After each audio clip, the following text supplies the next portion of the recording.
Firstly, it has not been solved. Secondly, it's to do with airplanes, and for some reason, I quite like true crime cases or like mystery cases to do with airplanes. So yeah, that is why I chose this case in particular. But without further ado, let's just get right into some true crime.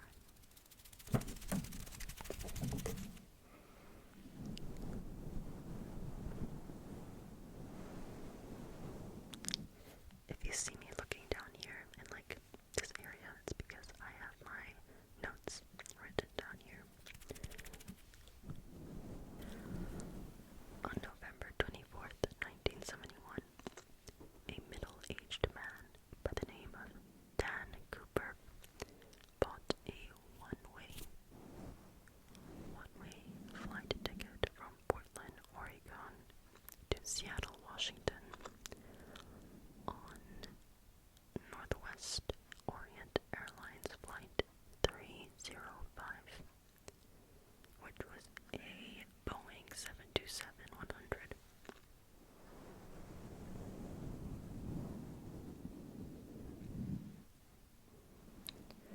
D.B. Cooper was a quiet and reserved man. He dressed in business attire and ordered a bourbon and a 7-Up soda in his seat 18E, which was the middle seat of the right-hand side of the last row.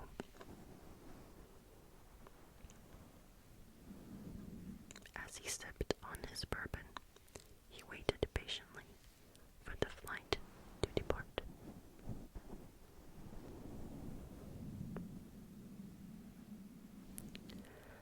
After departing at around 3 p.m., Cooper turned around and handed the flight stewardess, Florence Schaffner, a handwritten note.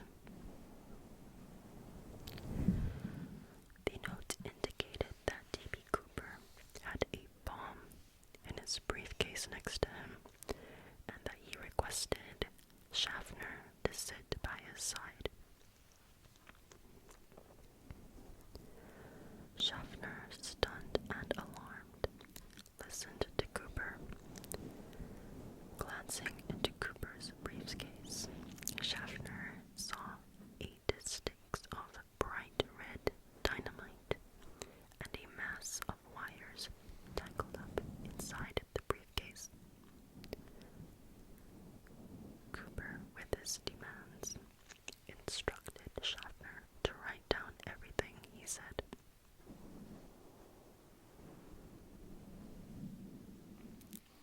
Cooper's demands were pretty simple. He demanded $200,000, which is equivalent to 1.6 million US dollars in today's standards. All of which should be delivered in a knapsack by 5 p.m. He also demanded two back parachutes and 2 front parachutes, along with a fuel truck ready to refuel the aircraft once they landed in Seattle.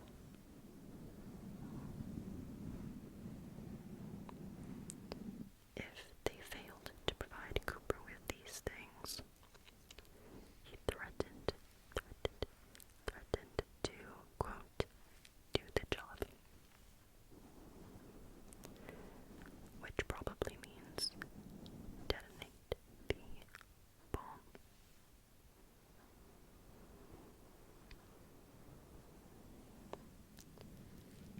Schaffner brought the new note that she had written with Cooper's demands to the captain of the aircraft.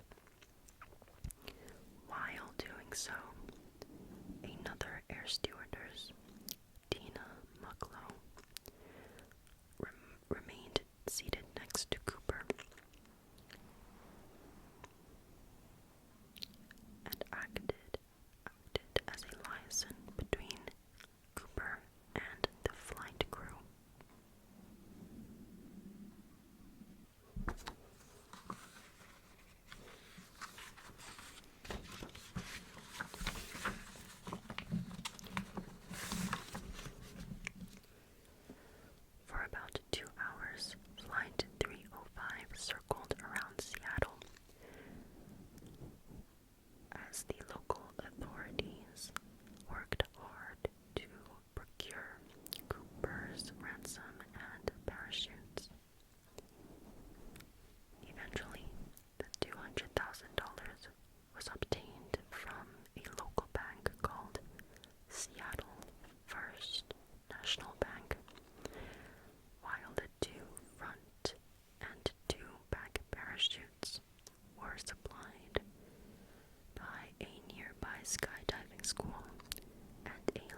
was disembarked, Mucklow made three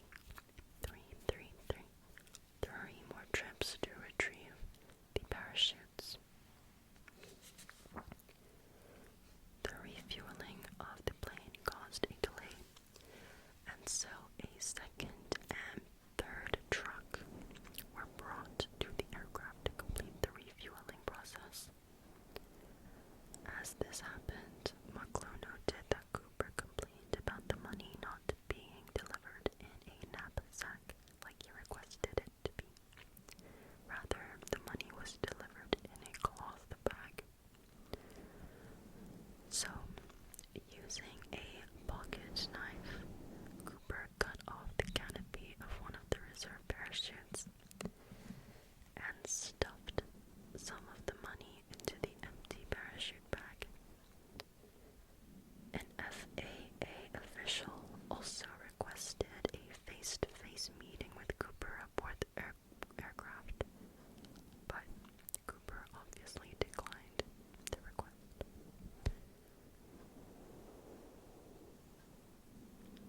Cooper gave the cockpit crew his flight plans and directives: a southeast course towards Mexico City at the minimum airspeed possible without stalling the aircraft, and a maximum altitude of 10,000 feet, which is equivalent to 3,000 meters.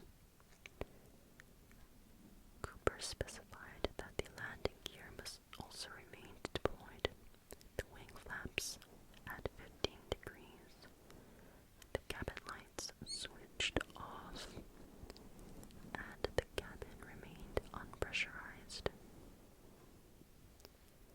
Cooper further directed the aircraft to take off with the rear exit door open and its aft staircase extended.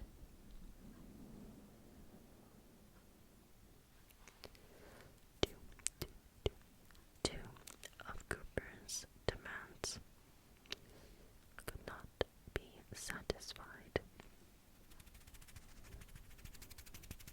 Firstly, the flight configuration requested would not allow a non-stop flight to Mexico City, and thus Cooper proposed a refueling stop in Phoenix, Yuma, or Sacramento before all of them agreed on Reno in Nevada.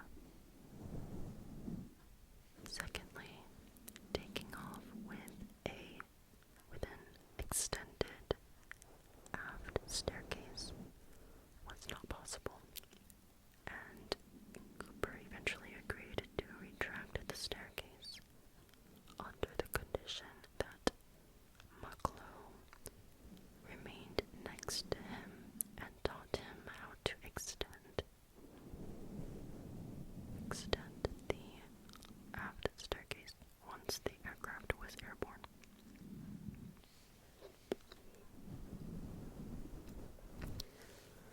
After a delay due to the refueling, Flight 305 finally departed at 7:36 p.m. and was in the air with Cooper, Mucklow, Captain Scott, Ratashak, and Flight Engineer Anderson on board the plane. Less than 5 minutes after taking off, Cooper instructed Mucklow to go to the cockpit, and that from this point onwards, he was not to be disturbed.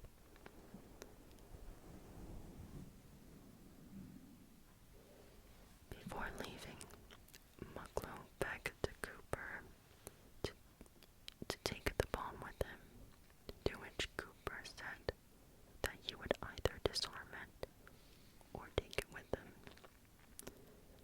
Mucklow was the last person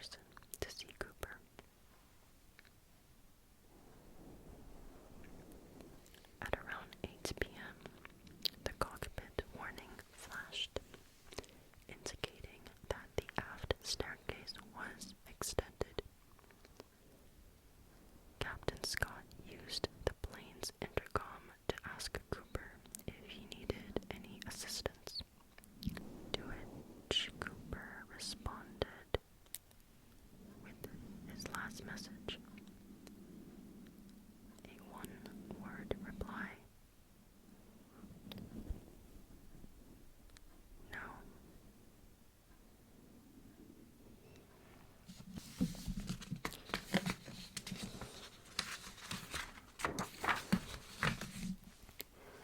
At approximately 8:13, the aircraft's tail section pitched upwards, forcing the pilots to trim and return to the aircraft's level flight.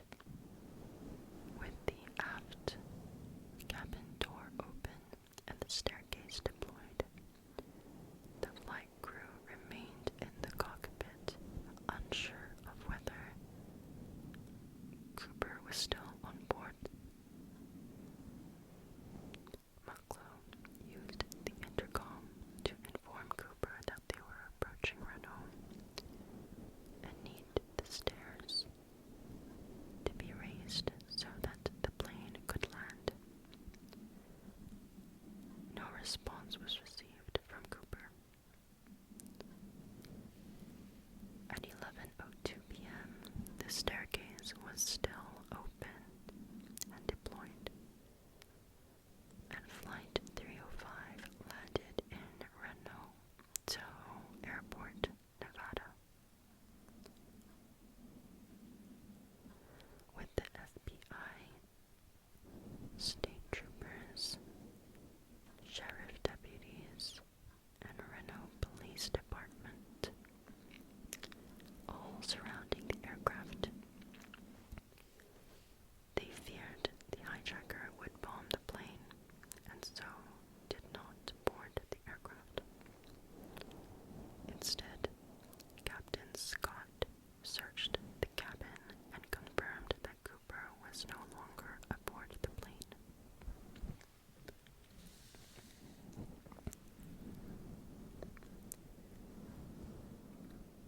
After a 30-minute search conducted by the FBI bomb squad declared the cabin safe. The amount of physical evidence found was quite disappointing. Only a black clip-on tie, 8 cigarette butts, and 2 of the 4 parachutes were left behind by Cooper. He took the briefcase and the ransom money with him.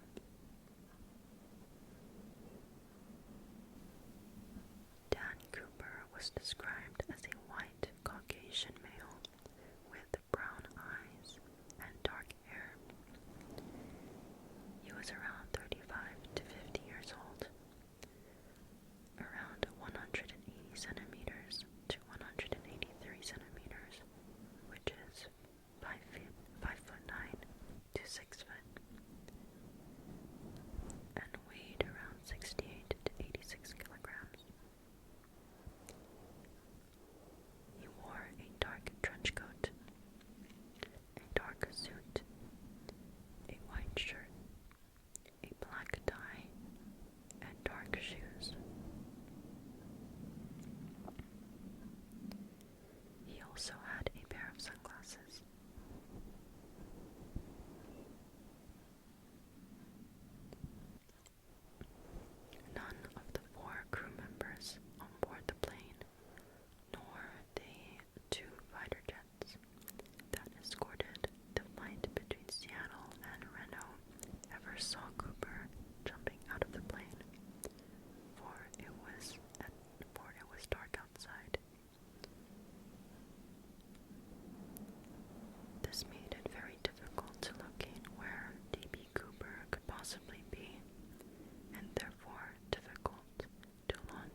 Based on this timing and the flight route that was taken by Captain Scott, known as Victor 23, it is estimated that the most probable location at the time of the jump was about 40 kilometers north of Portland. Thus, the FBI launched a search, an extensive search, for D.B. Cooper using helicopters, planes, and ground troops. However,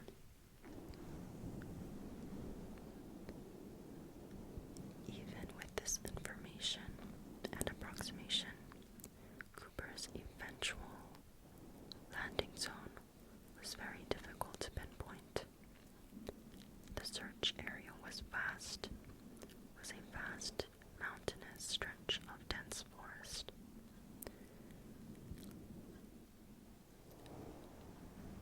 On top of the difficult terrain, the search was complicated by poor weather conditions that persisted for days. Not a single trace of Dan Cooper was found.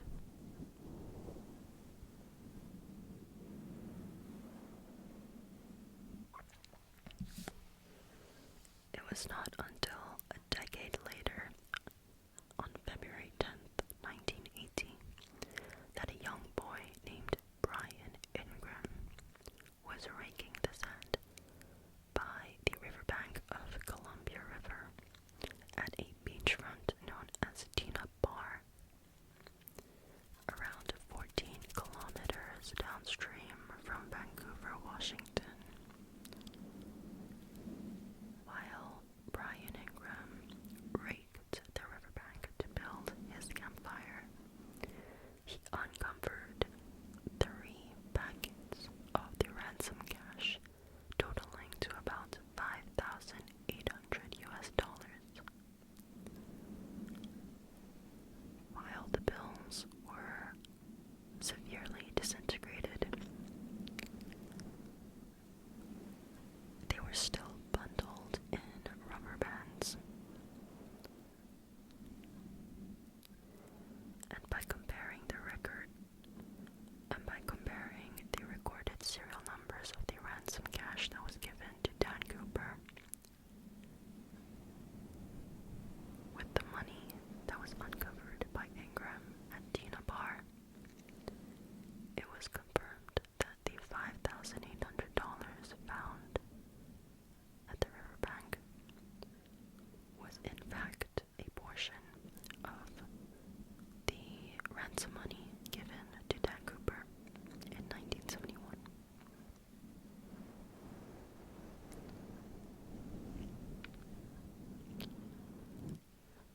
Based on experiments conducted in 2009, it was revealed that it was not possible for the brand of the rubber bands used to bundle the money, the stacks of money, to withstand so much exposure to the natural elements for more than a year. And unless the bundles were protected from the elements, they must have been very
suspected in 1978. Rackstraw had a military background as an Army paratrooper and helicopter pilot. He knew how to make a bomb. He had a criminal record and an uncle that skydived named John Cooper. Additionally, Rackstraw was expelled from the Army months before the hijacking took place, which may be a motive for him and the quote, grudge he claimed to have had when speaking to the stewardess. Rackstraw never confirmed nor denied that he was D.B. Cooper, and while his background made it seem credible to believe that he was Cooper, Rackstraw's physical features said otherwise. Rackstraw had light-colored eyes, while Cooper supposedly had brown eyes. He was also only 28 years old at the time of the hijacking, making him out of range of the suspected mid-40s age range of Cooper. Rackstraw was eliminated as a suspect in 1979.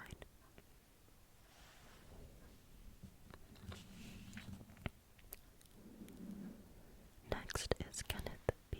Christensen. Christensen became a suspect in 2003 when his brother noticed parallels between him and the described D.B. Cooper. Christensen served as a paratrooper in World War II and worked for Northwestern Airlines, for both as a mechanic and a flight attendant since 1953, both before and after the hijacking. He was 45 at the time of the hijacking and was a left-handed man, which Cooper might have also been, as suggested by the way he handled his briefcase and the clip-on tie that had a tie clasp applied on the left.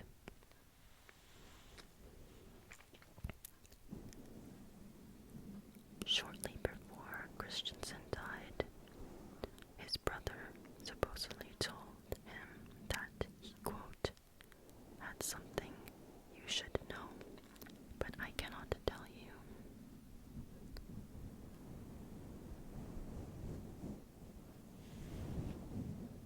After passing away in 1994, his family found over $200,000 in his bank accounts. Lastly, Florence Schaffner, the stewardess that received the note indicating that he had a bomb, stated that the photographs of Christensen strongly resembled Cooper. However, Christensen did not match the physical description of D.B. Cooper. He was shorter in height and lighter in weight, and while Schaffner noted that they looked very similar, Cooper had more hair than Christensen. Moreover, the large sums of money found in the bank accounts were most likely earned from Christensen selling land.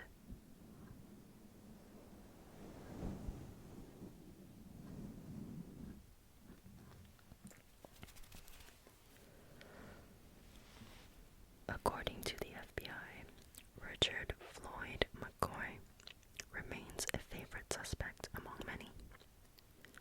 McCoy was first suspected in 1972 when he hijacked a Boeing 727 and also escaped via the aft stairway.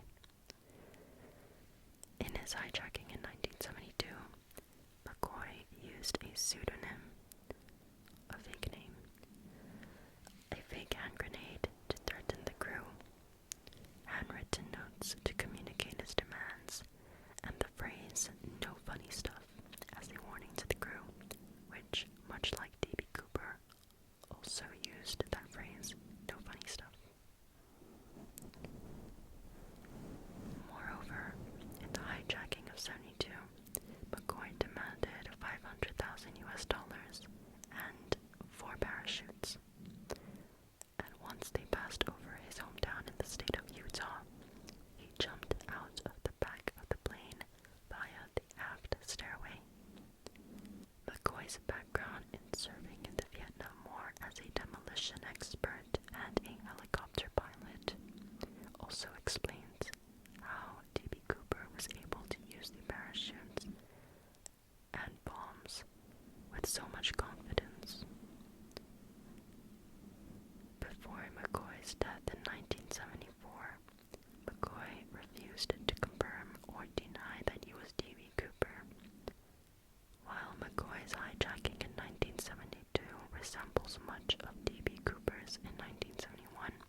skydiver, coming prepared with a skydiving helmet and a jumpsuit.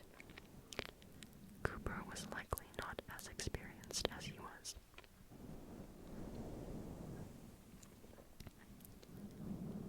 McCoy also gave a very specific flight path, which Cooper didn't, and McCoy carried an additional unloaded handgun to threaten the crew. McCoy was 29 years old at the time of D.B. Cooper's hijacking, and the three flight attendants agree that McCoy did not look like Cooper.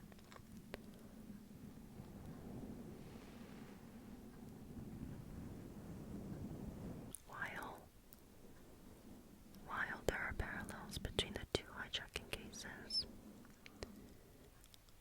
it is highly probable that McCoy's hijacking may have been inspired by D.B. Cooper's hijacking a year before, after reading about it in the news.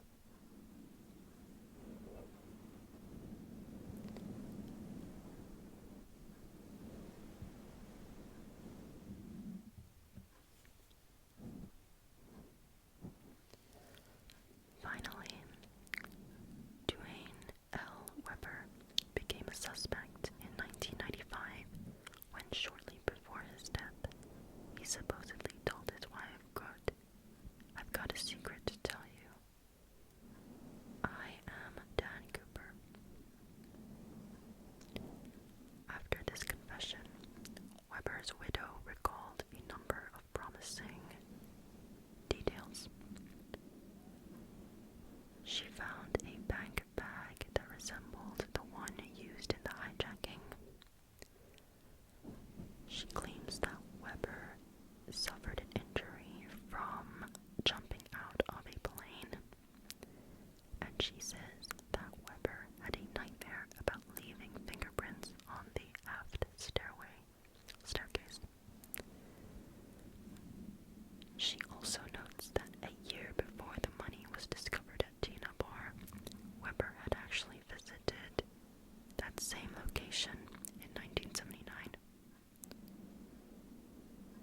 Additionally, Weber had a military background, had a criminal record, and matched the physical description.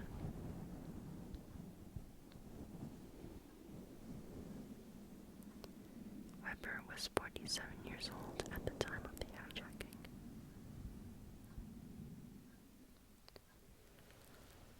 On the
so much for watching this ASMR.